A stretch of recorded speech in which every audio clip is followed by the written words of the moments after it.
مخابنا بجينه صوت درد أبينه مخابنا بجينه صوت درد أبينه ما أنا بس شيرينه ما أنا بس شيرينه ما أنا بس شيرينه ما أنا بس شيرينه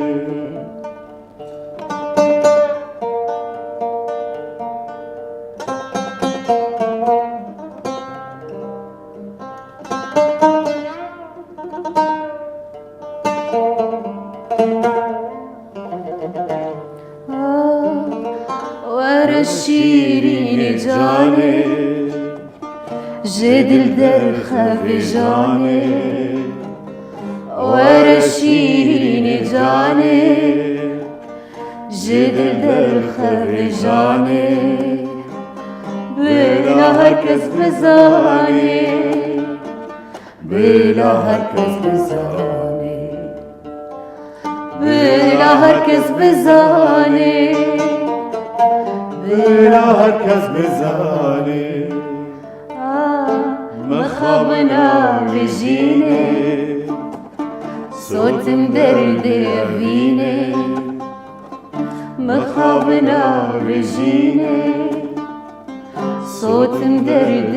فيني ما أنا بس شيريني ما أنا بس شيريني ما أنا بس شيريني ما أنا بس شيريني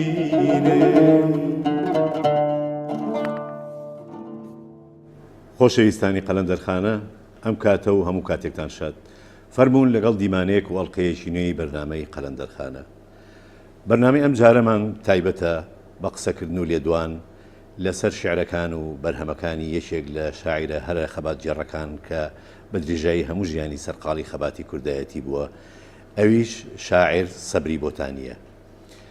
بۆ قسەکردن و لێدوان لەسەر ژیان و شیعرەکانی ئەم شاعیرە برای بەڕێز مامۆستای زانکۆ لە زاخۆ هەروەها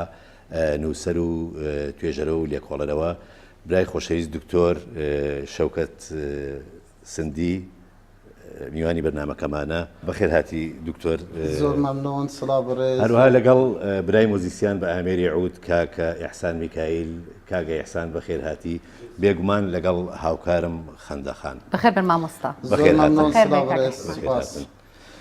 بێگومان مامۆستاوەکو نەریتی بەرنامەکەمان وەکو سەرەتای بەرنامەکەمان ئەمانوێت لای بەڕێستەوە کورتێک لە ژیانی شاعیر سەبری بۆتانیمان بۆ باس بکەیت مام سەبری بۆتانی ناوێوی سەبریە و ناوێ باوێوی ئەحمەدە و ناوێ باپیرێوی تەمەرە بخوا ساڵا 1925 یان 26 کوردستانە باکوور ji dayîk bûye مام سەبری gundê lodê dibêjinê serb sêr têveye مام سەبری خێزانekî وەکو دەیباب هەژار و بەلنگازن بەس وەکو دەولەمەندن مرۆڤ دۆستیا xwe nazbîna xwe her wekî şe'rekê da مام سەبری dibêjit li 1926 bibûn mîna gulek geş bibûn mîna gulek nû bişkivî û geş babê min ê dil bikul du bîstên wî bibûn çil tirsa Romê hêş li dil barê revê li ser mil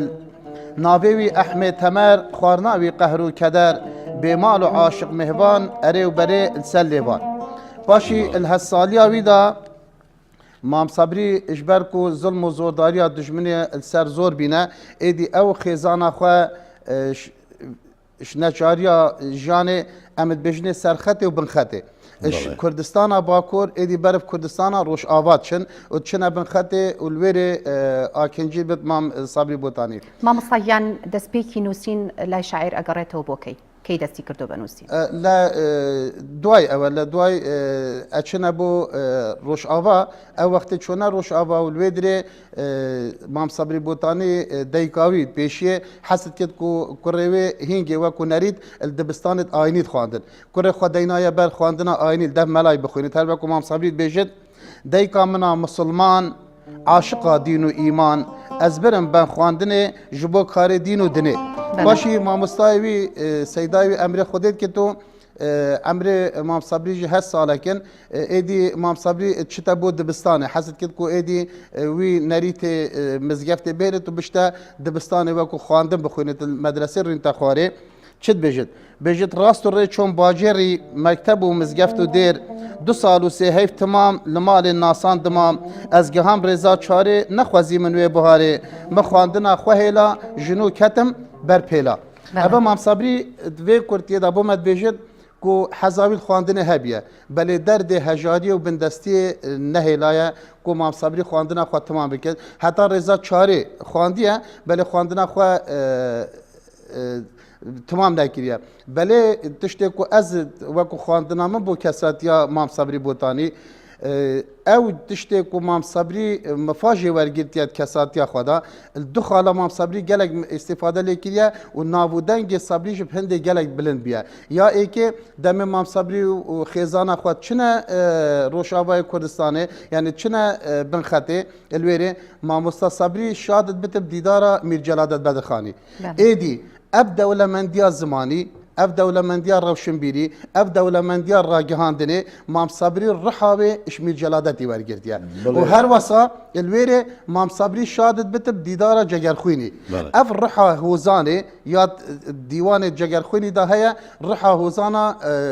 Cegerxwînî ye Cegerxwînî wergirtiye û dîsa ji Mam Sebrî êdî xwe bixwe yani wekû kesatî xwe pê gehînet êdî riha Melayê Cizîrî riha Ehmedê Xanê riha Feqê Teyran riha Qaneî riha Bêkes riha Goran riha Nalî êdî Mam Sebrî vê rihê ji hozanvana wergirt û ev riha henê ya Kurdatî ya Neteweyî ya Welat Parêzî ya Viyana welatî dem Mam Sebrî gihete lûtka bilind û êdî ev ji hemî hozanê wî da têne xuya kirin بەڵێ مامۆستا ئەوەی وەکو باس ئەکرێ لە کە دوای هێرشی تورکیا بۆ سەر ئەوان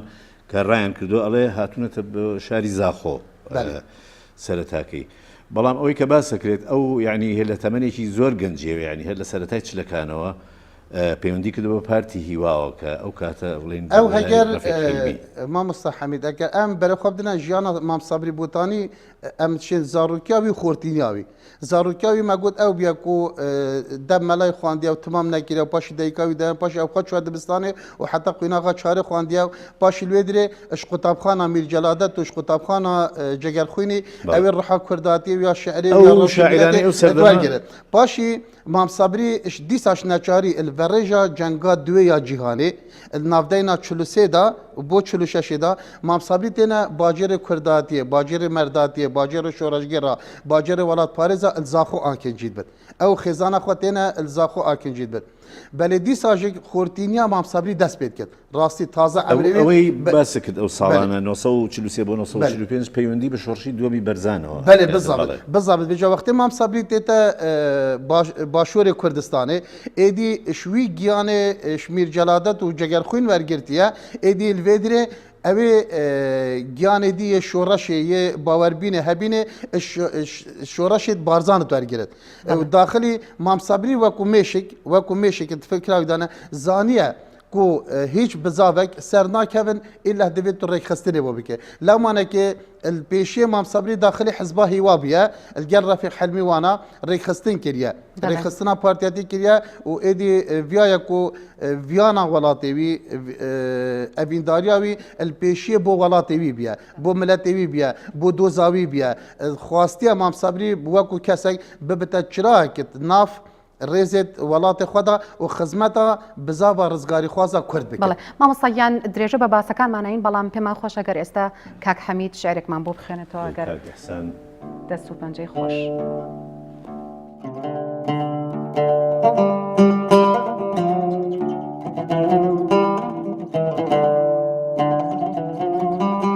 ئەزەی رابم ئەزەی رابم فرات و دیجلە و زابم پێلدارم ئەس بێهێز نابم دلستانە خۆبەر نادەم دکم ناکەم ژێتێر نابم کەبر و لێسین وەلاتێ خوو بە پاریسا دیگۆل نادەم نە خالیدم نە جەنگزم نە مێرکوژم نە ماڵ دزم کەکۆ بزانە من چ گۆت کورمانجیە ڕەوان و ڕۆت خانی ڕست و ئەزێ بادم بشین و شادی دڵشادم دەم خۆش کاک حەمیدگیان دەست و پەنجە خۆش کاک ئیحسان مامۆستاگیان شاعیر لەگەڵەوەی شاعیرێکی لیریکی نەبووە بەڵام زۆربەی شعرەکانی کراوە بە گۆرانی هۆکاری ئەمە چی بووە؟ بەێ هۆکاری ئەوە ئەگە ئەم بزڕنە کورتی و پیر و بکیر ئەم بەرە خۆ بدنە ژیانە مام سەبری بۆتانی مەگوت مام سەبری دەست بزاوە ڕێکخستنێ کردە باشی مام سەبری وەکو هزر وەکو فکر زانیە و چ شۆڕەش بچەکێکی بتنێ بسەر ناکەون لەمەڵ گەل بیر و باوەری توی کوژ خەباتێ بکت یا سیاسی و یا چەکداری مام سەبری هەزت شۆڕەشە ڕەوشنبیریدا کردە چونکو مەگوت ڕۆژ ئاوا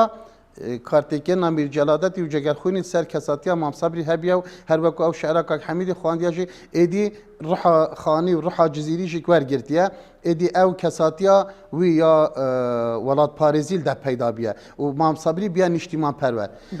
گرنگیە ویان مەزناتیا شعرا سەبری بۆتانی هەندی دیوانێت شعری توێت مخواندنە ئەبێت بڵاوەکەن ئەبێت نەبڵاوەکەنە مام سەبری چ شعر نەنویسیە وەکو خیالە شاعری مام سەبری ئەو شعریا گوتیە ئەو شعر نویسیە وەختێ مام سەبری جوواک نازبی گەلێک حەشتێکی لێ خەلکێت کرد ئەوە دلێ خەلکێدا مام سەبری ئەو کردیا شعر ئەو پەیوێت خەلکێ دویان کو بێژن و نەتویران بێژن مام سەبری دەولەمەند بیە پەیوەڕاستی چونکو باکۆرێ کوردستانê ڕۆژاوایە کوردستانê باشۆرێ کوردستانê دۆستایەک و شارەزایەکە باشی زمانی وەرگرتیە ئێدی مام سەبری ئەو دەرد و خەم و کول و ژانێت خەلکێ هۆزانە خوا ئینانە پەیوێت جوان و پەیوێت سڤک پەیوێت سڤک مام سەبری فەلسەفەت شعرا خۆدا نەکردە مام سەبری ئاخفتنێت خۆدا ڕازگۆ بیە بیر و باوەەر گوتنە ئێدی وەختێ خەلکێ گوت شعریت مام سەبری بینە حەشک و ئەس یا دلێ منە توش بێژی دلێ منە ئێدی سترانبێژێت کۆرجێک ڕاستی دەستێتوانات خوۆش بن ئەو ماڵێ مە بۆ مە کریە سامان زیندی کرینە ئەو پەی نەهێلانە ئەو پەی بمرن چونکو ئەو ڤیانە دلێ مە حەمانە ئازادیا وڵات ڤیانە دلێ مە حەمانە ڕزگاری ڤیانە دلێ مە حەمانە سەربەستیا کوردستانی ڤیانە دلێ مە هەمانە نەهێلانە زوڵما زۆردارە دلمە کوردستان وەکو وڵات هاتیە دابەشکردنێ هەر کوردێک حەس ناکرد حەسکت وڵاتێوی ئازاد بێت هەر کوردێک کێرێ بێت و چاوە بێت مامۆستا دیارە لە ڕێگەی مۆسیقاشەوە ئەو پەیامانە زووتر ئەگا بە خەڵک لە ڕێگای مۆسیقاژی خۆی مام سەبری خۆشی ئەو زۆر شارەزایی لە مۆسیقا هەبوو مام سەبری گەلە گەلێکت پەیوادا شارەزای بێ خۆشی مگەلە جارە دیت وەختێ نبێسی خوان کاجارێ ئەپ پەیوێت هەنێ الکیش تابەقێنە یعنی گەلە جارەوی خۆشی بۆ مەتخوان گەلە جارە پەیوەکێ پێ شش پەیوەداینی دەیدەجی کاکیش لێدێت ئەی خۆشت خوان وسا بیرامەتێت بەرگبەرگت کردن ئەو برگەت خواندن و دابێژێت داخوێنت هەنجا دابشتەمە کاهین بخوین ئەزی گوێ خوا دەمێ هەنجا ئەو داخوین دابێت گوێ خواردنێ کا دەنگێوی سەرێ کوردێ ئەی خۆش شعرا خۆ بڕاستی وەزنت کرد دکتۆر جان چەند قۆناغێک هەیە لە ژیانی ئەوە بێگومان ئەو لە ساڵەکانی 1946 و ئەوانەوە پەیوەندی کردو بە پارتیەوە و لەو کاتەوە خەباتی کردو لە ناوچەی مووسڵ و لە ناوچەی بادینان و ئەوانە لە دوای بەیاننامەی 11 ئازاری ساڵی 1970 ئەگەڕێتەوە بۆ لە ئەچێتەوە بۆ هەولێر و بۆ کەرکووک یعنی ناو شارەکانی کوردستان زۆر ئەگەڕێت بەڵام لە دوای نسکۆی شۆڕشی ئەیلول ئەگەڕێتەوە بۆ بەغا ئەمەوێت پرسیار لەسەر ئەوە بکەم ئایا بۆچی سەبری بۆتانی ئەگەڕێتەوە بۆ بەغا بەێ سەبری بۆتانی وەک ئەس کەسێک بێژم شقەدەرە بەختێ میسپی بیە کو سەبری بۆتانی دەمێ هاتیە زاخۆ تێکیلێ خێزانە مەبیە وەکو ماڵ بەری ئەشدایک ببە بەێ پشتی وەختی شۆڕەشیشدا هەر دۆستایل گەل بابم نان هەبیە بەێ پشتی شکستنا شۆڕەشە ئەیلۆلا مەزن مخابنی بە مامسەبری فەلسەفەیەکە بێت چونکو ئەس هەفتێ و نەهێل گەل مامسەبری ژیامە و ئێدی حتا نۆتۆ ئێکێژی ئەم پێک بە چۆنەژی ئەم گەلێک بینە و 4 ساڵێت خواندنا من یا زانکۆی ئەز و مامسەبری وەکی خێزانێکی بینە ئەم گەلێک بینە و دەمێک و مامسەبریت هاتە بۆ دەبەرە بەدە هەل دەمە بیە مامسەبری جارێکی من ئە پرسیارە تەژێکریە مگوتێ چما هۆ زارەویە بۆتانی مگوتێ چما بۆتانی نهۆ تو و بەدرخان سندی و ئەف شاعرت کورد و هوێنل جانەبانە هوێنل بەغدا چت کرد گوتە من خۆرتێ کورد گەنج و ئەز ێ تشتێکشتا ڕابێژم نەهەت ناوێرە بێژە بەس وەختێک دێت تو دەبێژە بەلە ئەvە ڕۆژێکە ئەم بێژە گوتێ ئەو کەلها دژمنی ئەوە کو تو نەشێش دەرڤە وێران بکێ خراپ بکێ دڤیا بە تو بچێت ناودا تو خراپ بکێ بێت تو بێ ناف کەلهێدا گوتێ ئەم چەند دەربەدەر بژین بۆ دژمنێ مە خۆشە ئەمش دەربێک کەلاوینە بۆی خۆشە ها دڤیا بە ئەڤروکە ئەمە ناوکەلها دژمنی دابن ئەم vê شۆڕەشە ڕەوشەبیری بکەن vê شۆڕەشە ڕاگەهاندنێ بکەن ئەم خزمەتا ملەتێ خوا بکەن ئەم زمانە خوا بپارێزن ئەم خۆرت و گەنجێت خوا هشیار بکەنن دۆزاوی ئەم نەهێلن خۆرتێمە ببهژێت یانێ بێتە حەلاندنێ بن سیاسەتا خاپینۆکە شیعار و درشمێ دژمنێ مەبن ئەو دەورێ سەبری بوتانیژی وەکی قوتابخانە گەلێک مامۆستاگیان ئەو توێژینەوە ئەدەبیانە چین کە لەسەر بەرهەمەکانی شاعیر کراون واللهی تشتێک و ئە شانازیە پێت بم مامۆستا سەبری وەختێت ژیانێدا بیە دۆستایل گەل خاستەن باشووری کوردستانی گەل هەمی مالت کورد پەروەەر هەبیە و مالت وڵات پارێز هەبیە لەمانەکە هەر زاخۆ حتا کەرکیکێ و سلێمانی و خانەقینی مامسەبری دۆست و هەواە بینە البەغدا مامۆستا سەبری هەواڵێ هەمی سیاستمەدارت کورد یەت هەمی ڕەنگاش بینە هەر سیاستمەدارێکی کورد بۆ چۆ ناوی ئایدۆجاوی چ بیە مامسەبری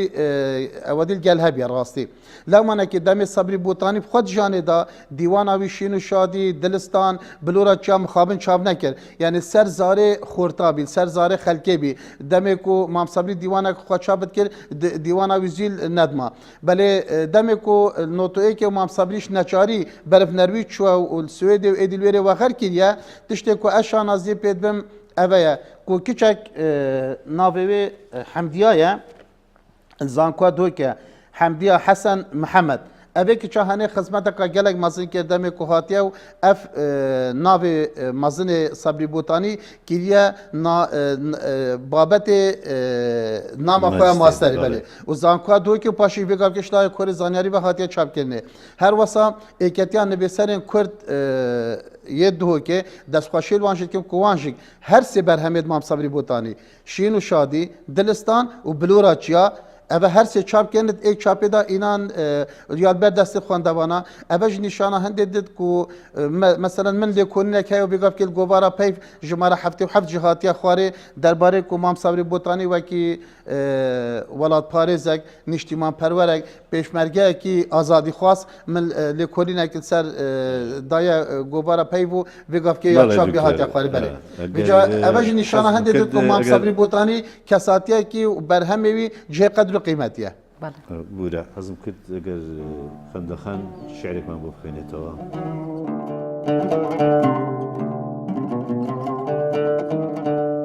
بنڤە بنڤە چاوێ منی سبە mêrê bi mal û jinî xuda dozek pir mezinî binve binve kirî flolo binve da tu zû mezin bî tu darika têr pelçim bî tu sihika serê min bî binve binve kirî flolo baca welat hate ser me nedan û ref gelek şer me şekir belaş naye ber me binve binve kirî flolo sal zivirî pavo nehat xweş xweş dikir ceng û xebat kûl û kovan li min werhat binve binve kirî flolo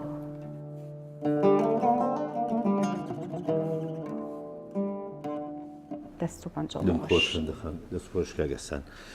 مامۆستاجان ئێمە باسی کارەکانیمان کرد کە چاپ کراوە ئەم شین و شادیە دڵستانە ئەمە بلورە چانە تنجێ دەنگی مەتین و جودی بەڵێ بلورە چانە بەڵێ بەڵام وەکو باس ئەکرێت کە چەند بەرهەمێکی تری چاپ نەکراوی هەیە نازانم ئەوە لە ئارایگوای ڕۆمانێکیشی نووسیوە ئایا ئەم ڕۆمانە تا چەند دوایەوە ئەوەشی کە هەیە کۆمەڵی چیرۆشی فۆکلۆری کوردیە بەێ مامۆستا مگوتەوە هەمە ڕنگ بیانێ حەست کرد خزمەتە ڕەوشنبیریە کوردی و ئەدەبێ کوردی گەلە ڕەنگادا بکرد بەێ ئەو ڕۆمانێکی گەلێک مەزن هەبێ دبێژن عینوانێوێ وەسا وەختی مامسەبیل دامنێ بێسە دبێژن حتى هنگي ما سجل هبي حتى 780 لا برال ده من بيسي بي منو جل جارا من هاريج الكل وخط ويجي خطا كي جلق لاوبي خط ما صبري جل لاوبي بل دام النوتو ايكي ام برف سنوري تشون او تشو سويدي إذا بيجا أنا زانم أو برهم الدف خزانة مايا نمايا تشكو محطان هندي تهاتيا شاب كدني وديسا تشيروكيت كردي وفلكلور كردي وهناك أبتشتت بوزاروكا ما بصبري جل حاجة كيلو تورجيتن ودنبسين لو ما نكى برهم ما بصبري أو دمكو ما بصبري البغداد نبى الشعر بتنبين بابت بين لكولين بين دراسات بين الجوفار وروجنامة بلا بيان للروشنبيري لنوسري كورد لمعنى همين نوسيني خلق جابري برهم ما بصبري هالحفتي عن هيفانا كاد ما بصبري ببرنامج عن بحفتي داد بمهدا ديش تشتين تخواري خلق جابري برهم تبينه ما كان كاريجري نوسينا كاني صبري بوتاني لسبارستان تشيبو وقت مسترك بله طبعا من قلت تقريبا خواندنا خو من بخاب خواكو خواندنا شريعتي كريا وكوريجا شريعتي جم خلاص كريا بل باكو خيزان دا از عائله كي آين دارم بس اموالات باريس جيك ام خدمتا نتوا خواجد كان مام صبري بوتاني بيا كو اس واتشم بجمته هزار توكيمن بنا ابيندارت مامۆستای کوردایەتی هەمووتان مامۆستای ما کورداتی بیا کو ام ببنا ابيندارت ولاتی خو و ام الجل منش ام بشنه جای شورش چکداری بکن بس مام صبری و حواله توی البغداد او هزروان دینایا مشاک و شورش کی روشنبیری شورش کا پیوه شورش خامه یا قلمی ام هم خواندنت خود زانکوش بخوین ببن خودم باورنامه و ام هر توار ادبیات اجدا ام پیشمرگه بنو ام پیوت خواب خامت خواب زمان خواب خدمت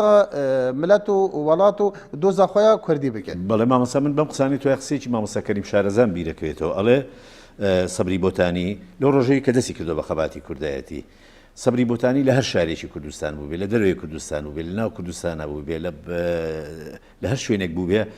ئەم کەسە هەڵوێستی هەر زۆر جێگیر و سابت بوو ینی هەرگیز هەڵوێستی نەگۆڕیوە لەو خەباتێکە کردوێتی مامۆستا حەمید نسبەتی مام صبری یەک شت هەبوو شتی نەکرد قەنەعەت پێ نەبوو ئەو ڕۆژاک و مام صبری حزبا هیوا هاتیە داخلی پارتی دیموکراتی کوردستان بیە بیر و باوەر پارتی بی و بیر و باوەر جی کەساتیە بارزانی کار لێ کرد بی دوو خاڵە ئەز بووە بێژم کو مام صبری gelek شانازی پێت بەر خاڵە ئێکێ مام صبری شعرێدا دوو لەقەبێت بخوا هەلبژارتنە بۆتانی و باهوس لقب بوتاني او سركرده كيما كردال دبر سنديا علي هالو دينايا سر دمكو بيا بيشمرجه باهوس اف ناوه رحمتي بخوا مال مصطفى بو مام صبري دينايا شانازيه كي جل مازن باهوزيت كر وبينابي وديسا او قلمي كو بيان يازي ادار به هاتيان بسينه دم مام صبري بشانازيه كا جلك مازن بيدبر مام صبري حواله خبيا دوست خبيا نسبتي مام صبري دوزا كردي اتسر همي دوزا رابيه اتسر همي رنگا رابيه اتسر همي درشمان رابيه اتسر همي تشتي رابيه لا معنى كي مام صبري الكربيه دوزا كردي دليوي دابيه البغداد بتل النرويج بتل باشور بتل باكور بتل كيري بتل نسبتي دل مام صبري فيانا ولاتيوي دوزا ملاتيوي قضيه كردي اوا ارمانجا مام صبري بيه بجاب هر ركه مرو بشت خدمتي بو بكت مام صبري تقصير نكريه بله مامۆستا یان دو پرسیاری بەرنامەکەمان ئەوەیە ئەمانەوە بزانین شاعیر کەی و لەکوێ کۆچی دوایی کردو بله او براستي بومجك حتى انها خمكه وكلها مازنه دلي مجدا مام صبري بري سرهلدان بهيفك الباجر زاخوبيا ومهوان مبيا مهوان مالا مبيا ازو مام صبري ام بيك و النوتو ايكي كوچا مليوني ام چونه مرجه سر سنور ما تركانه باشي كروي بشير بوتاني هاتا دفمه او دي مام صبري وديكا كاوي متا قدريا او هردو جالي كادنا سلوبي ايدي برف سويدي چون بمخابني و امام صبري النرويج الدربدريه والغريبيه امر خدي كريا ما قال بخوش بي كو ال 25 هيباده 1998 وفات كريا ما قال بخوش بي كو جنازه الكردستان با بله اوانا تشتكي قال كادي دايكا كاوي متى قدريا او جان دا ساخه قوتيا جبوكو از بجيم دبيا ما بصبري نزيكي مبد ايدي الويدري او جارا او بهنا دلي بيتي تشتوي دري ام دعاء رحمه بو جانوي تخازنو جانوي شاد بتو غوري بير غلاب ان شاء الله ونمري بو همي خدمتكارين پیوا کردی بنو بو همي پێشمەرگە و شەهیدێت کورد و کوردستانی بن. بەڵێ دکتۆر گیان زۆر سپاس دکتۆر گیان بۆ زانیاریەکانت. بەخێر بێن بەسەر سەران و سەرچاوان و هەر خۆش و شاد بن. زۆر سپاس بۆ ئامادەبوون. بەخێر بێن بەسەر زۆر سپاس بۆ کاک ئیحسان میکائیل. ئازیزانی قەلەندەرخانە بە شعرێکی جوانی شاعر کە لەلایەن محەممەد شێخەوە کراوە بە گۆرانی کۆتایی بە بەرنامەکەمان دێنین. زۆر سپاس کە تا ئێستا بینەرمان.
دلبر تویی